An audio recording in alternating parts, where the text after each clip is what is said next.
All right, ladies and gentlemen, you are locked on Falcons. I'm your host, Aaron Freeman, and today we are talking about the Falcons signing Germain Ifedi and whether or not he can finally challenge for supremacy on McGarry Island, as well as answering your listener questions. And later in the episode, we'll be joined by Locked On Titans host Tyler Rowland to get the lowdown on new Falcons linebacker Rashaan Evans and long snapper Beau Brinkley.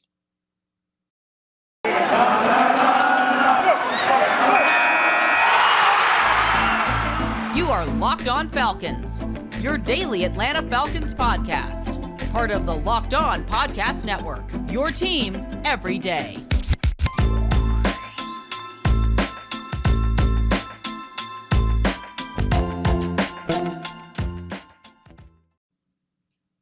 So, guys, you know me, I'm Aaron Freeman, been covering the Falcons for many years, formerly at FalcFans.com, RIP, still going strong on Twitter at FalcFans, and of course, the host of this preeminent Locked On Falcons podcast, your daily Atlanta Falcons podcast, right here on the Locked On Podcast Network, your team every day. And of course, Locked On Falcons is also part of the Locked On Sports Atlanta podcast family. And we want to thank everyone that makes Locked On Falcons or Locked On Sports Atlanta podcast your first listen of the day. Of course, all these shows are available on a variety of podcast platforms 5 days a week, Monday through Friday. Check us out on YouTube, Odyssey, Google, Spotify, and of course on Apple Podcasts. I was like, what? Which one am I forgetting? Okay, so guys, today we're going to be answering some listener questions. We got some topics like sort of who are my favorite draft prospects. We'll talk about the offensive line. We'll talk about the wide receivers. We'll talk about a variety of subjects on that. But let's start off talking about the offensive line and the Falcons adding a free agent pickup on Wednesday in Germain Ifedi, an ex-Bears, continue to add fuel to the fire that Ryan Pace is secretly the general manager of the Falcons. But the expectation from me is that Ifedi will bring a challenger to reign supreme on Caleb McGarry Island. He has played his entire career, Ifedi, that is, on the right side of the offensive line, going back to his days at Texas A&M when he was a teammate of Jake Matthews. Jake's final year at Texas A&M, he was the starting left tackle. Ifedi was a freshman starting at the right guard position, went on to continue to play right tackle at Texas A&M, was drafted as a first-round pick for the Seattle Seahawks back in 2016, spent 4 years struggling as a right tackle in Seattle, signed with the Bears in 2020, started out that season as a right guard, then at the end of the year moved to right tackle, started out this past season as a right tackle for the Bears before injuring his knee. The question a lot of people will ask is, what is Germain Ifedi better at? Is he a better guard or is he a better tackle? Seahawks fans, definitely they'll say guard because he was a terrible tackle for them. You ask Bears fans, you'll probably hear a lot more of them, at least based off what I've seen on Twitter, say guard. If you look at his Pro Football Focus grades, though, you'll see that the last 2 years he's been much better, much more effective as a tackle according to their charting and whatnot. And so because of his time exclusively playing on the right side, and then we know that we don't need a right guard, again, that leads me to my impression that he will play right tackle. And again, because the people that are most familiar with him, the coach's staff that was in Chicago, as well as the general manager that was in Chicago, saw him probably play a lot better as a right tackle. So that's the expectation for me. Now, the question a lot of people will ask and say, okay, why can't he play left guard, right? Him and Jake Matthews are familiar with each other. From what I understand, they work out together in the offseason and whatnot. So why not put them next to each other, left tackle and left guard, and maybe Ifedi could be an upgrade at that left guard position that Aaron, you spend so many months, wishing and pining for. And that's a possibility.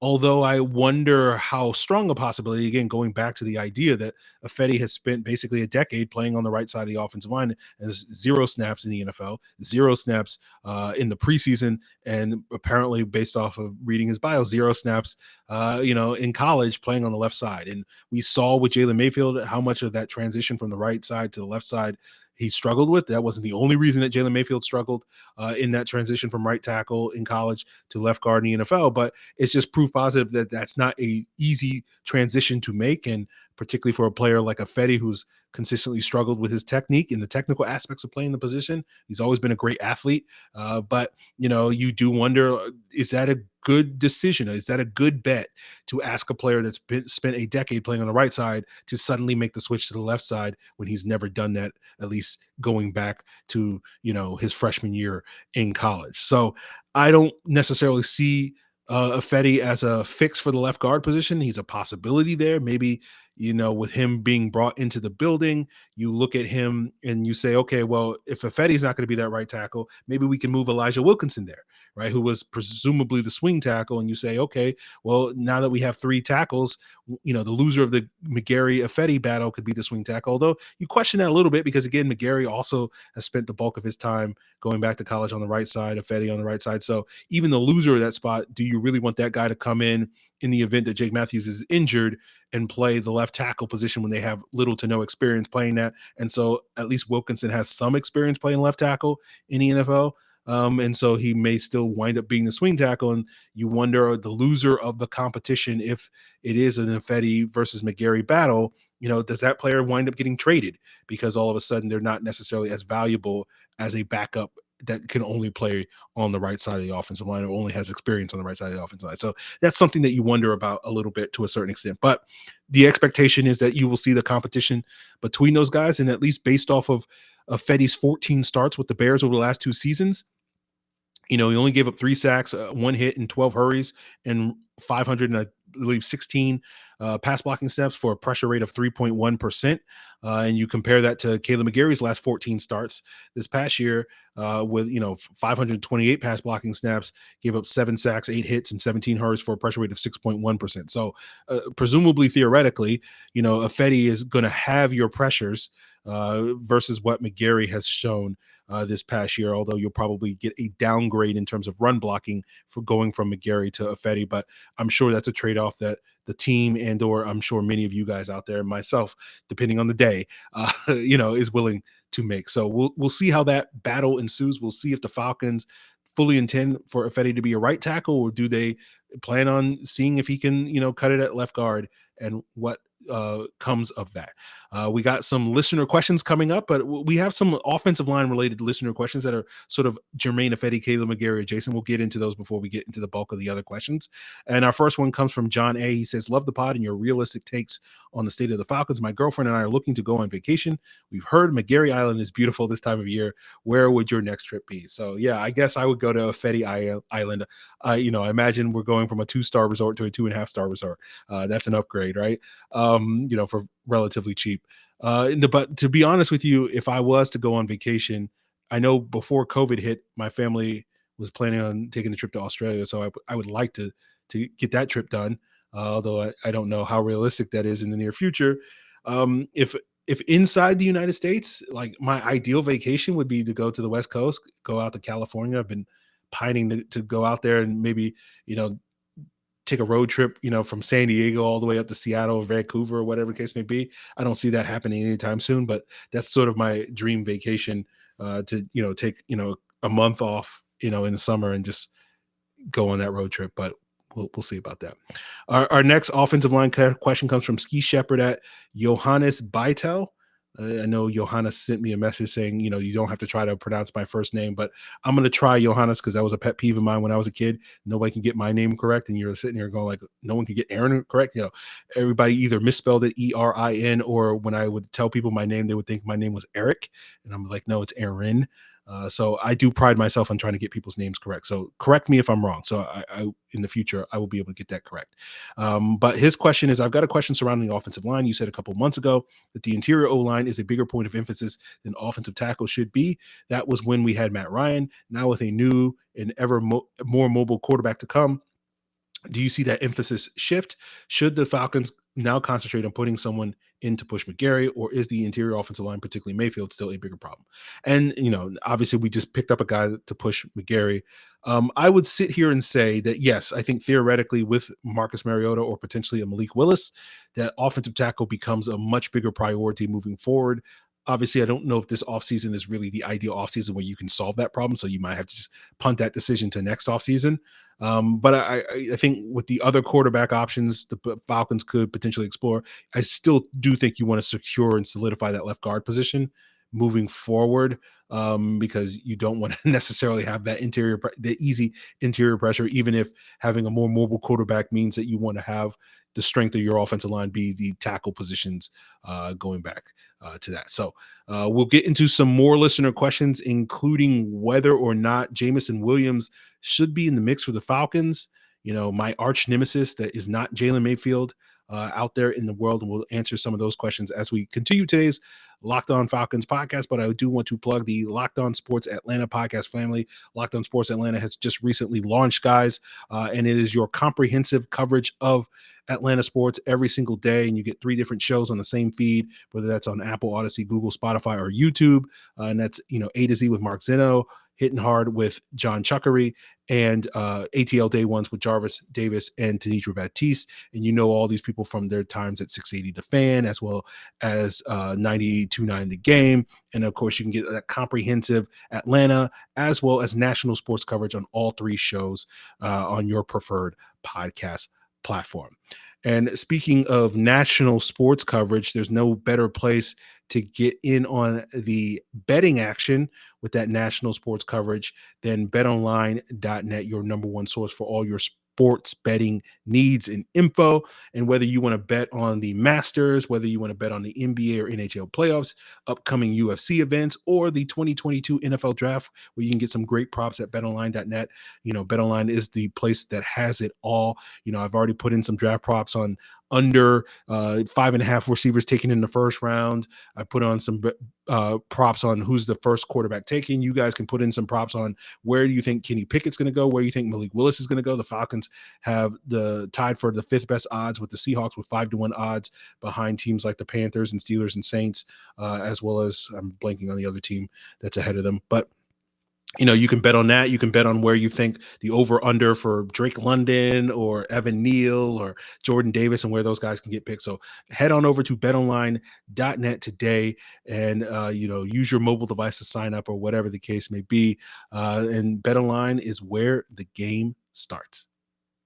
So our first question comes from Mont at ThisAintStunna on Twitter. He asks, why is no one talking about Jameson Williams to the Falcons if Arthur Smith loves Yak guys so much?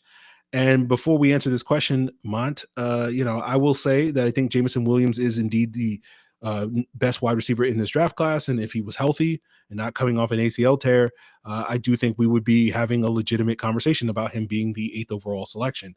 And while you will hear me say that I am not necessarily keen on the idea of the Falcons using premium resources on wide receiver position no longer on future later in today's episode, responses, I am much more willing in a theoretical world where Jameson Williams was healthy to, take that dive at him at 8th overall than I would be on some of these other wide receivers and higher profile guys. But it boils down to the injury, right? And typically non-playoff teams can't afford to bet on redshirt guys that, with Williams coming off that ACL tear and probably, several months away from coming back to the field, he's going to miss most, if not all, of his rookie season.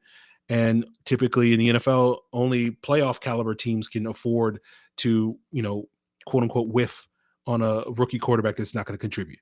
Right. They have the flexibility because they already have a strong roster. And if you're not a team with a strong roster, you can't really afford to do that. Now, we can have a conversation on whether teams should be more open to that idea, particularly a team like the Falcons, because they're in full rebuild mode, as some people say. The Falcons refuse to acknowledge that. But, we're not going to get into that conversation today. So it's basically boils down to the same reasons that people were many people were against the idea of taking Justin Fields last year, because they knew he wasn't going to play that much as a rookie. And is it worth using a premium pick on a player that's not going to play, particularly when you're a bad football team like the Falcons presumably are and were?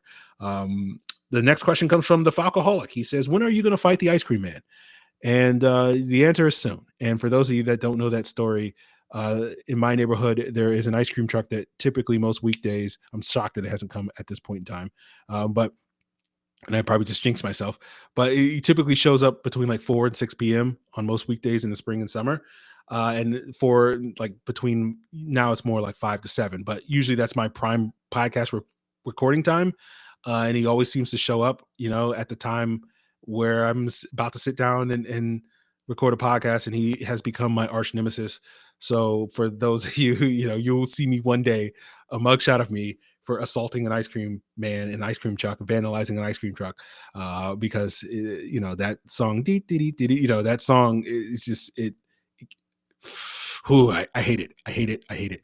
But yeah, let's move on to a pair of questions from Carmen Galgano on Twitter and BirdDog16 on Twitter. Carmen's question is, what are your thoughts on a first round trade back, and how likely do you think it is based on a trade back talk last year? And Bergdog's question is, if you could trade back to 14 to 18 range and only pick up a third round pick, would you do it?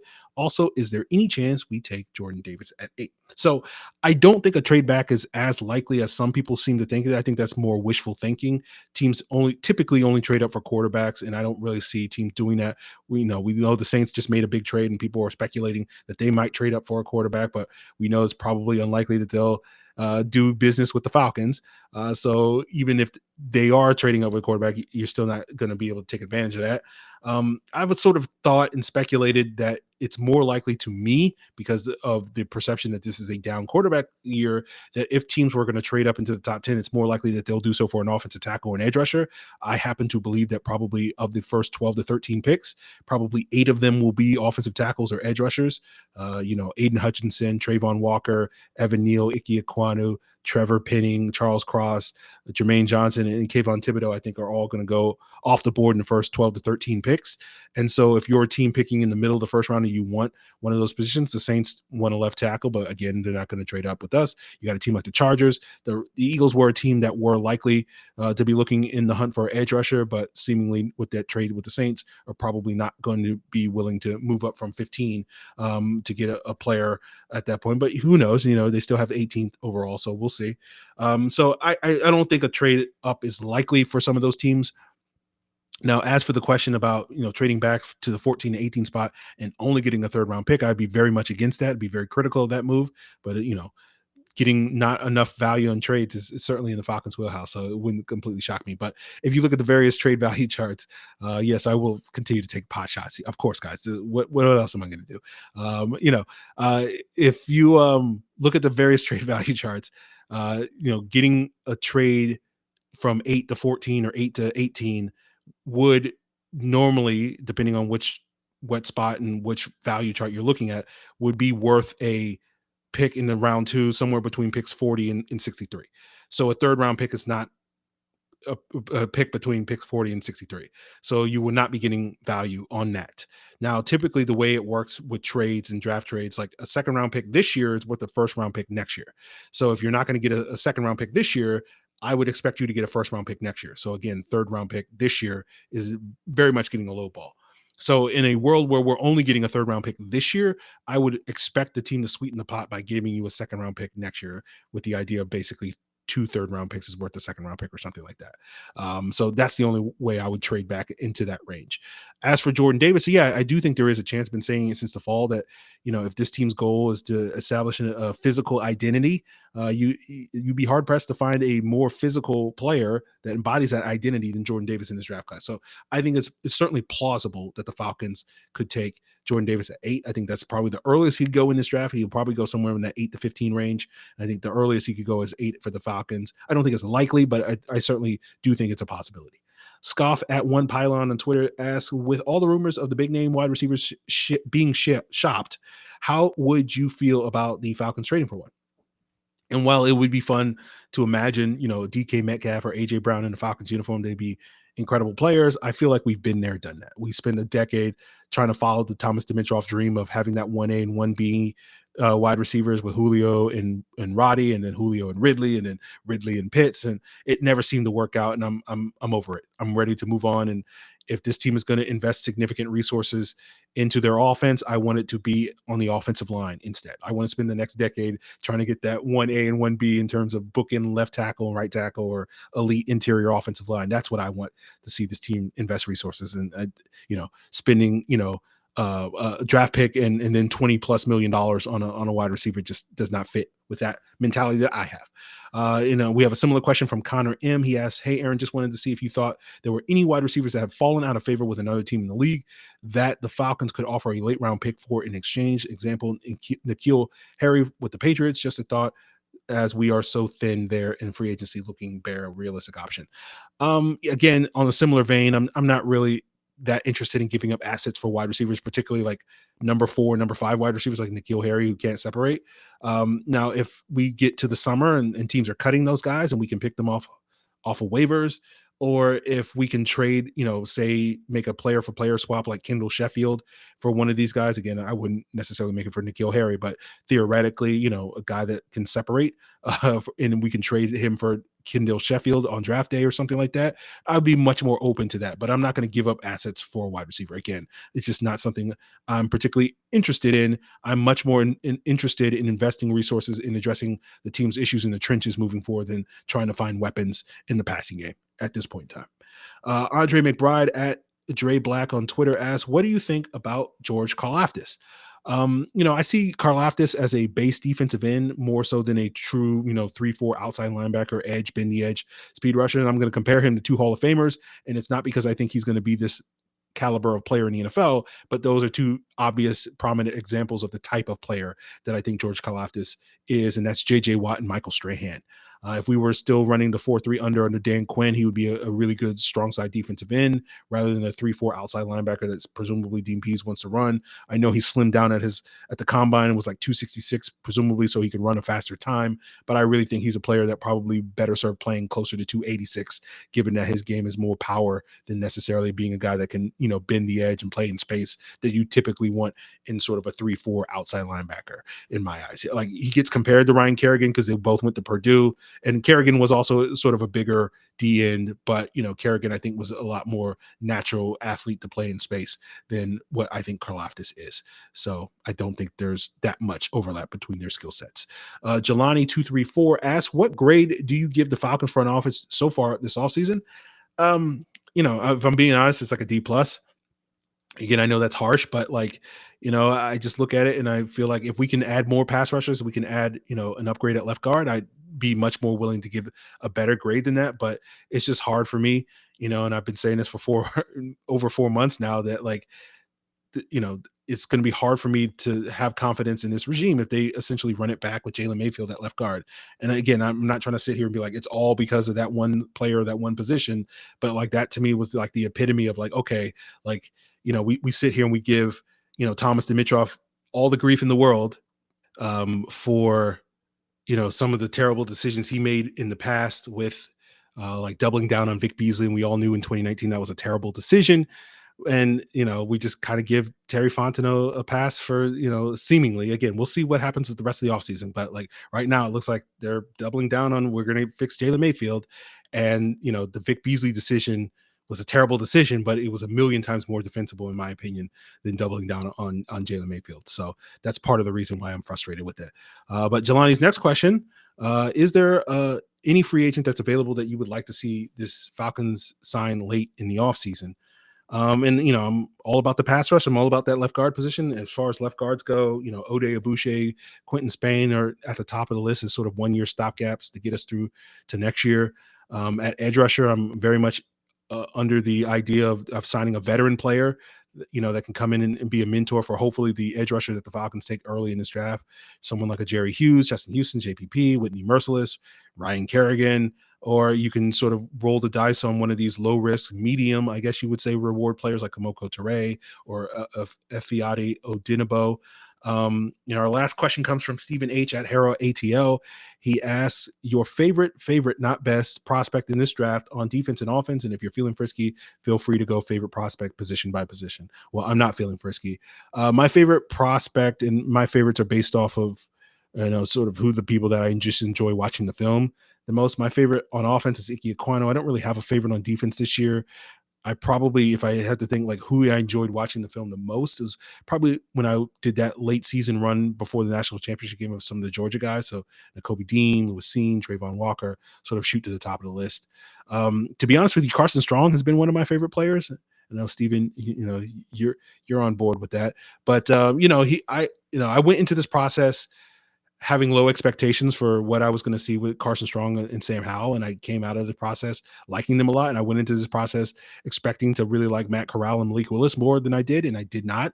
And I know there's certainly expectations are sort of leading me to having maybe some different quarterback rankings than other people have. But when I watch Carson Strong and sort of when I look at an NFL comp for him, I kind of see Nick Foles, right? Nick Foles was a third round pick back in 2012. And again, we know that Nick Foles had that run in that playoff run, but outside of that run has not necessarily been a high level starter in the NFL.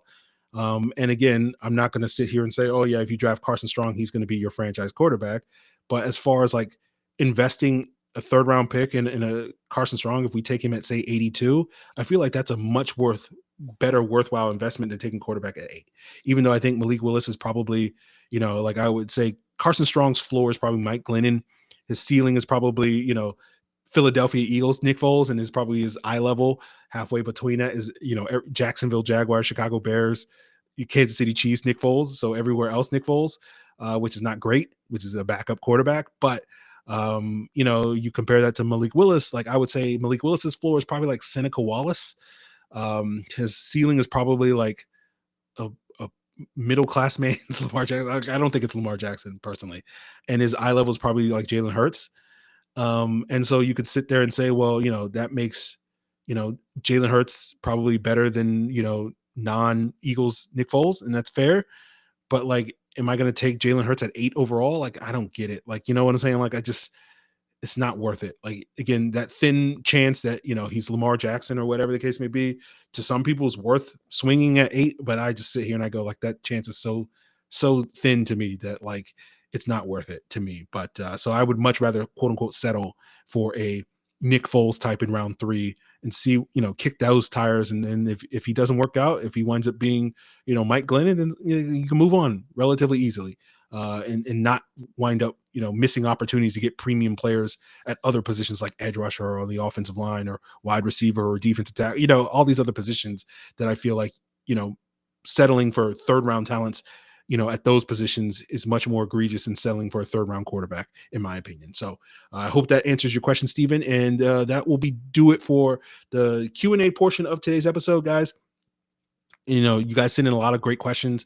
Was not able to get to all of them. Hopefully we'll be able to get to some of those leftovers potentially early next week, possibly Monday, possibly tomorrow. We'll see how tomorrow's episode goes. But the rest of today's episode will go towards the Titans with Locked On Titans host Tyler Rowland, joining us to talk and share his insight into linebacker Rashaan Evans, as well as long snapper Beau Brinkley, the latest Falcons additions prior to Germain Ifedi.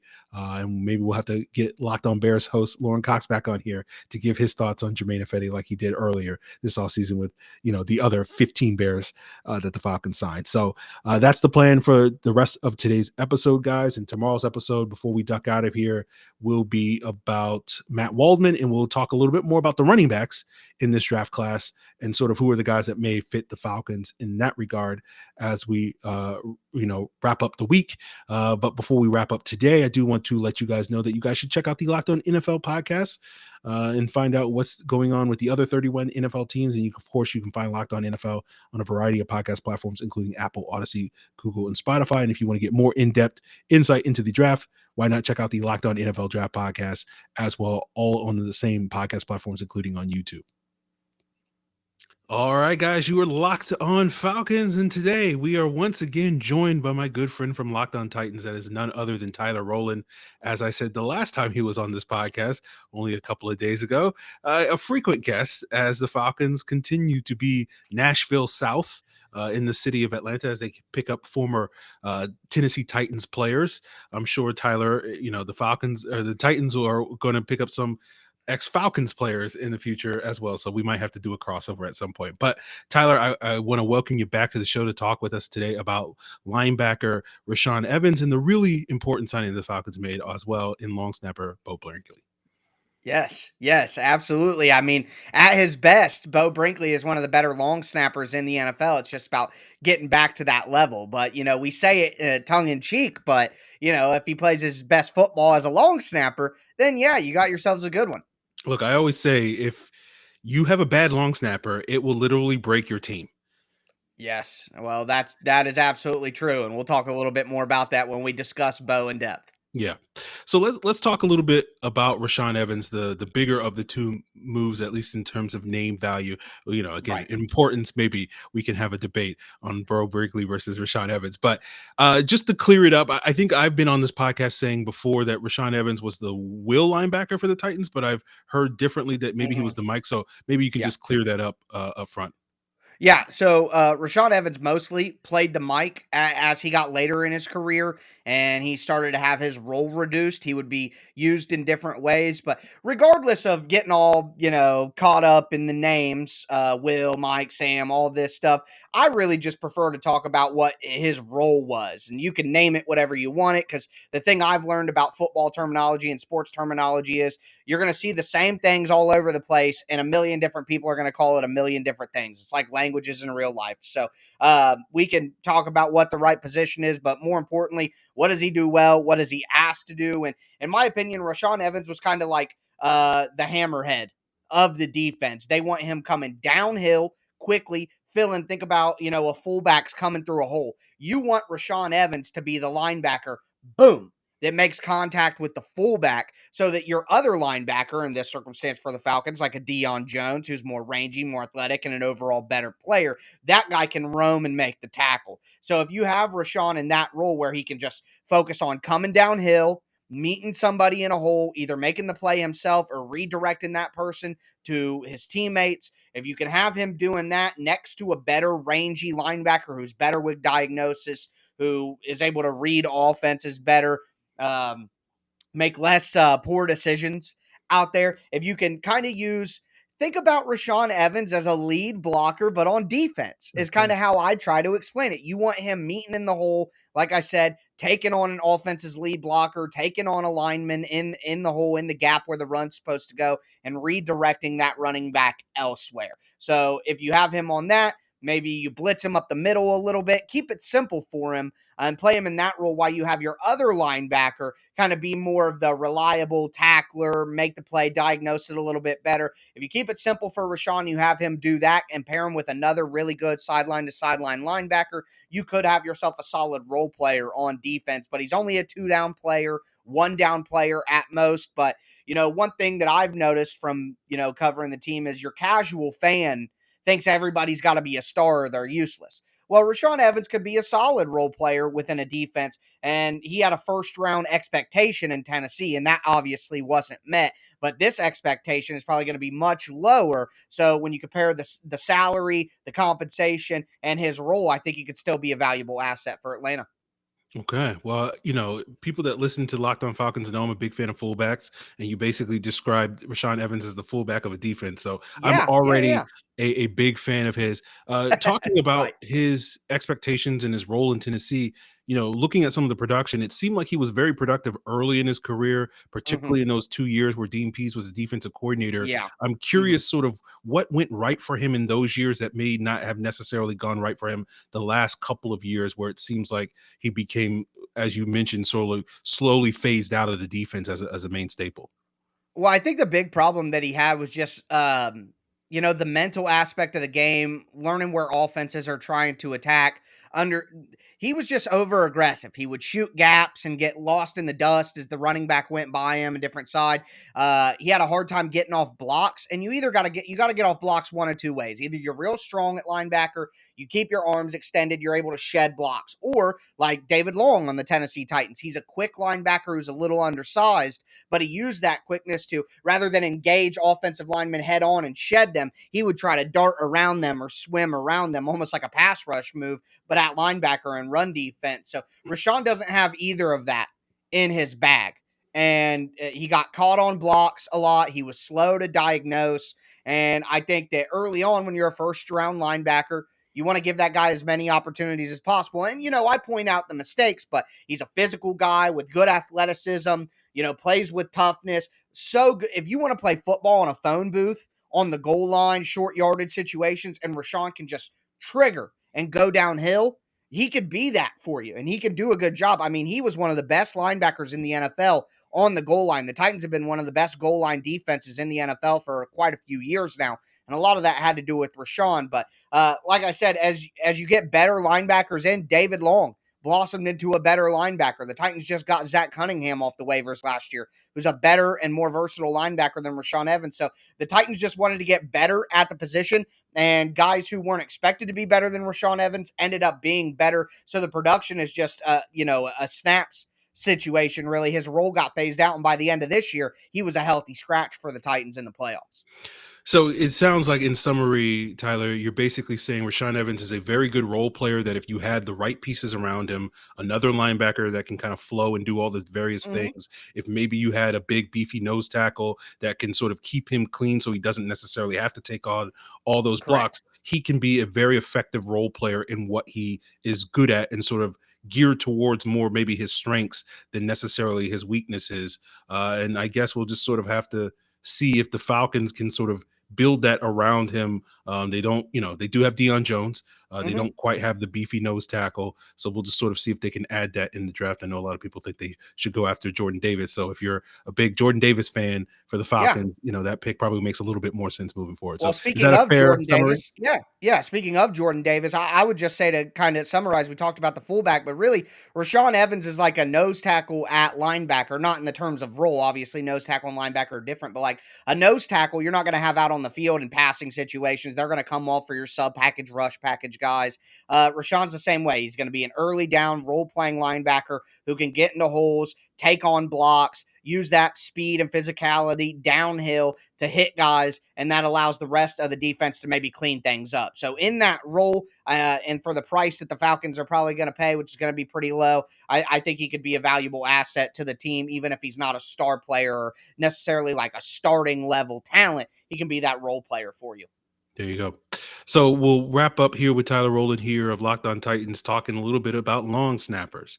And let's talk about Beau Brinkley, who the Falcons signed to replace their longtime long snapper in Josh Harris. And it's interesting sort of looking at both of these guys' background. They were both undrafted free agents in the same draft class in 2012. Harris out of Auburn, Brinkley out of Missouri. And Brinkley goes on to basically do what Josh Harris did here in Atlanta and play a decade. But all of a sudden, that sort of came to an end in 2020. And I'm just curious sort of what made the Titans decide to move on from a player that I'm assuming was very consistent, very productive for them for the better part of a decade. Yeah, honestly, to be truthful, it's kind of a sad story. Beau Brinkley was a celebrated Tennessee Titan. Not that he was, outlandish or super valuable. He is a long snapper at the end of the day. That's the grain of salt that comes with the whole conversation. But all of a sudden in 2020, he got COVID, and when he came back, I don't know how to explain it. I'm not a doctor, as I always say on my show, but he just never was the same. His snapping was off. His accuracy was off. And I know that Falcons fans wouldn't be plugged into this, but the Titans lost a game to the Indianapolis Colts in 2020 where they were winning. And in a span of 2 punts, the Titans' backup punter shanked punts out of bounds, and it led to 14 straight Colts points, and the Titans lost that game. The Titans were using their backup punter, who was a FedEx employee, like a few weeks before that, because Beau Brinkley's inaccurate snaps led to Titans all-pro punter Brett Kern being injured. He had a bad snap. Brett Kern wasn't able to punt it in the correct timing. He got hit. He got injured. And basically from that moment, the Titans were like, hey, we know that you've been a stalwart here, but we just simply can't afford for you to get our special teams players hurt because you're so inaccurate. The position isn't valuable enough to wade through the drama and see if he could come back. So I'm hoping he returns to his pre-COVID levels. And I don't, want to blame COVID directly. I don't know his medical situation currently, but from that moment, after him getting COVID in 2020, he was never the same accuracy-wise on his snap. So if he gets that back, then he could be just as good as he was with the Titans for the first, decade. But if something happened and it's just not there anymore, the Falcons could be looking for a new long snapper shortly. Okay, that's interesting. And it goes back to what I said at the top of the conversation. If you don't have a long snapper that is effective, it will break Right. your football team. And that's what it did to the Titans. Yeah, Yes. there you go. So, Tyler, I really, again, appreciate you coming back on the Locked On Falcons podcast, and I look forward to all of the 15 other future chats that we will have in the coming months and or years as the Falcons continue to bring in former Titans, and you can come on and give us the lowdown and let the people know sort of what you got going on in Locked On Titans, what sort of some of the bigger stories involving this Titans team in these final weeks leading up to the draft. Sure. Yeah. Well, number one, I appreciate coming on. Any excuse to get into one of my favorite celebrations all time, the Dirty Bird. Let's go. I'm in on that. But anytime there's any kind of crossover between the teams with familiarity, I'm down to talk about it. But for me personally, on the Locked On Titans podcast, going over all kinds of stuff. Obviously, the A.J. Brown trade rumors and the squashing officially of the A.J. Brown trade rumors is the biggest thing in the news for the Titans right now. So I'm going to be covering that on my show this week. Going to be talking projected contracts for A.J. Brown, what the Titans will actually pay him when it happens, and all those conversations. So if you're a Falcons fan who thought maybe we can get A.J. Brown, I'm here to tell you I'm sorry. He's ours, not yours. He's not coming. But either way, yeah, that's kind of the primary discussion right now. But really, you can find me on Twitter at TicTacTitans. I'm always saying all kinds of crazy stuff and admitting that I don't like chocolate-flavored things like chocolate cake and chocolate ice cream and chocolate milk, all the heavy-hitting stuff that all the Locked On Falcons fans are craving. There you go. Well, guys, if you need another excuse to subscribe to Locked On Falcons on YouTube, just do it so that you can see Tyler hitting the Dirty Bird on video. So there you guys have it. We will Love those, leave you Steve. on that one. And Tyler, once again, I always appreciate you coming on and sharing your insight. Yep, later on. Thank you.